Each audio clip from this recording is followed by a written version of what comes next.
Hello friends, welcome back in my YouTube channel R F का nursing classes. तो आज हम डिस्कस करेंगे फ्लेरिया एंड देयर ट्रीटमेंट। फ्लेरिया मीन्स कि जिसको हम लोग गांव में हाथी पाँव बोलते हैं, यानी कि इसको हिंदी में हम लोग हाथी पाँव बोलते हैं बीमारी।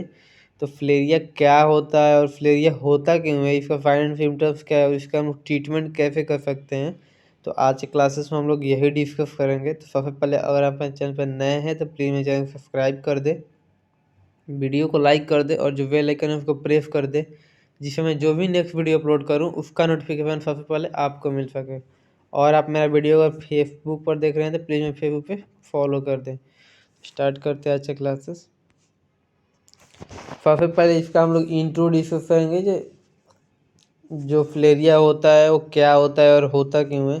तो इसमें बोला है यह एक बैक्टीरियल इन्फेक्शन है जो साधारण वुचेरिया बैंक्रोफ्ट नामक बैक्टीरिया द्वारा फैलता है, यानी कि यह एक बैक्टीरियल इन्फेक्शन से जो कि वुचेरिया एक बैंक्रोफ्ट नामक बैक्टीरिया होता है जिसके द्वारा यह फ्लेरिया कॉज करता है। नेक्स्ट दे रहा है मेनली यह डिजीज टेस्टिस तथा लेग्स को अफेक्ट करते हैं। यह शुरुआत में लेग्स तथा टेस्टिस में इन्फ्लामेशन के साथ उत्पन्न होता है, यानी कि इसमें बोल रहा है जब फ्लेरिया होता है स्टार्टिंग टाइम्स में तो जो लेग्स और टेस्टिस होता है उसमें इन्फ्लामेशन कॉज करता है, यानी कि स्टार्टिंग में उसमें इन्फ्लामेशन कॉज करके फ्लेरिया होता है तथा यह डिजीज टेस्टिस तथा लेग्स को अफेक्ट करता है। नेक्स्ट कॉजेज दे रहा है हम लोग का, इसमें बोल रहा है यह डिजीज वुचेरिया बैंक्रोफ्ट के कारण ही उत्पन्न होता है। इसके अलावा इंजरी तथा इन्वायरमेंटल फैक्टर जैसे तटीय प्रांतों में रहना तथा मौसम परिवर्तन का मुख्य कारण हो सकते हैं, यानी कि इसमें बोल रहा है कॉजेज में तो इसका बैक्टीरिया ही होता है, विचेरिया बैंक्रोफ्ट नामक बैक्टीरिया कारण होता है। इसके अलावा इंजरी तथा इन्वायरमेंटल फैक्टर्स भी हो सकते हैं, यानी कि कोई पर्सन अगर वेदर सीजन्स होता है उसके चलते भी हो सकता है, यानी कि पर्सन्स कहाँ रह रहा है वो प्लेस पे भी डिपेंड करता है। तो ये सब फैक्टर्स इफेक्ट करता है फ्लेरिया को।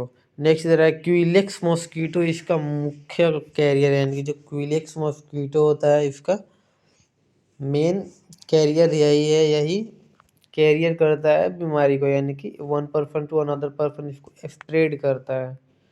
कॉजेज में हम लोग का बैक्टीरिया वुचेरिया बैंक्रोफ्ट होता है और क्विलेक्स मॉस्कीटो इसका मेन कैरियर है। साइन एंड सिम्टम्स हम लोग डिस्कस करेंगे। साइन एंड सिम्टम्स इसका क्या होता है। तो इसमें सबसे पहले पेशेंट को फीवरिंग के साथ फीवर है कि इसमें पेशेंट को सबसे पहले फीवर आता है। नेक्स्ट दे रहा है फीवर के बाद सीवियर पेन होता है, स्किनी में इन्फ्लामेशन हो जाता है। फीवर के बाद स्वेटिंग होती है, टेस्टिस में स्वेलिंग आ जाती है तथा वेट बढ़ जाता है, यानी कि जो टेस्टिस होता है उसमें स्वेलिंग आ जाती है उसका वेट बढ़ जाता है। नेक्स्ट दे रहा है लेग्स की स्किन में इन्फ्लामेशन हो जाता है तथा उसका कलर डार्क हो जाता है, यानी कि जो लेग्स का स्किन होता है उसमें इन्फ्लामेशन होता है और उसका कलर डार्क हो जाता है। इसी में कंटिन्यू किया है पेशेंट का पैर एलिफेंट की तरह काफ़ी मोटा और भारी हो जाता है, यानी कि जो पेशेंट का पैर हो जाता है वो काफ़ी जैसे कि हाथी का पैर होता है एलिफेंट का, वैसे मोटा और डार्क हो जाता है। नेक्स्ट दे रहा है ब्लड एग्जामिनेशन करने पर लिम्फोसाइट के साथ इसमें जॉन्डिस पाया जाता है। ब्लड में रात के समय फ्लेरियल बैक्टीरिया पाई जाती है, इसलिए सैंपल रात को लेना चाहिए। इसमें बोल रहा है जो फ्लेरियल बैक्टीरिया होता है जो कॉज करता है विचेरिया बैंक्रोफ्ट नामक जो बैक्टीरिया होता है उसका नंबर रात के समय ब्लड में बहुत ही ज़्यादा होता है, इसलिए आप लोग सुने होंगे जब फ्लेरिया का सैंपल लिया जाता है वो रात के समय ही लिया जाता है।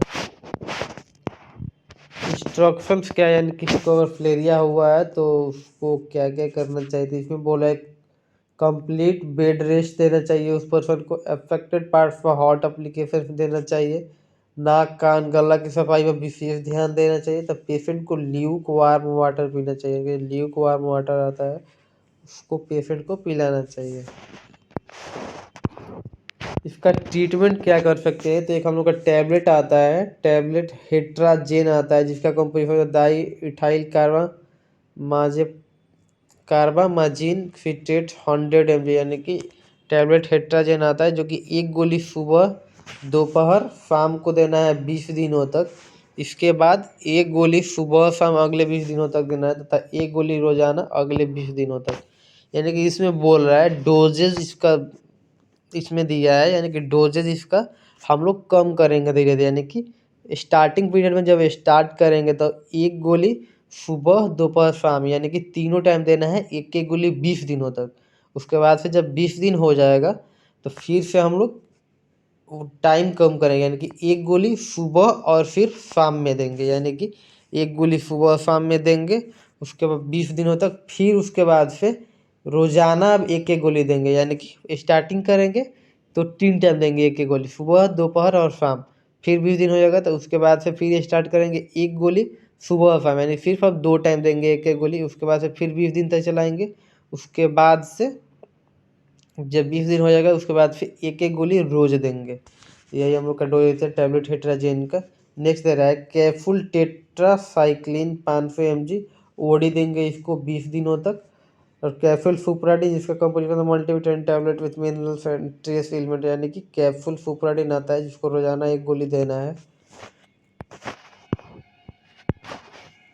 इसमें दे रहा है कंप्लीट बेड रेस्ट कराना है पेशेंट को। अगर दर्द और बुखार कम करने के लिए कौन कौन सा मेडिकेशन दे सकते हैं? टैबलेट डायनापार दे सकते हैं जिसका कंपोजिशन होता है डाइक्लोफेन एंड पैरासीटामोल, एक गोली सुबह शाम देना है। और एंटीबायोटिक के तौर पे हम लोग देंगे टैबलेट सेप्ट्रा डीएस जिसका कंपोजिशन होता है सल्फामेथाक्सोजोल एंड ट्राइमेथ्रोप्रीम, एक गोली सुबह शाम देना है। और इंजेक्शन फिलोसिड ग्लूकोनेट 2 ml IM देना है, हर तीसरे दिन लगाना है। यानी कि जो इंजेक्शन फिलोसिड ग्लूकोनेट होता है 2 ml IM इसको लगाना है। और इसको यानी कि आज दे दिए तो फिर 3 दिन के बाद लगाना है एक इंजेक्शन, ऐसे करके इस इंजेक्शन को देना है पर्सन को। तो हम लोग का ओवरऑल ट्रीटमेंट यही था। Then thank you all and I hope जो आज से क्लासेस था फ्लेरिया एंड देयर ट्रीटमेंट वो सबको समझ में आया होगा। तो अगर मेरा वीडियो अच्छा लगा हो तो प्लीज़ मेरे चैनल को सब्सक्राइब करें, वीडियो को लाइक कर दे और जो बेल आइकन है उसको प्रेस कर दे जिससे जो भी नेक्स्ट वीडियो अपलोड करूँ उसका नोटिफिकेशन सबसे पहले आपको मिल सके। और आपको अगर इस क्लास से रिलेटेड कोई भी डाउट हो तो कमेंट बॉक्स में पूछ सकते हैं, वहाँ मैं रिप्लाई करूँगा। Then thank you for watching my video.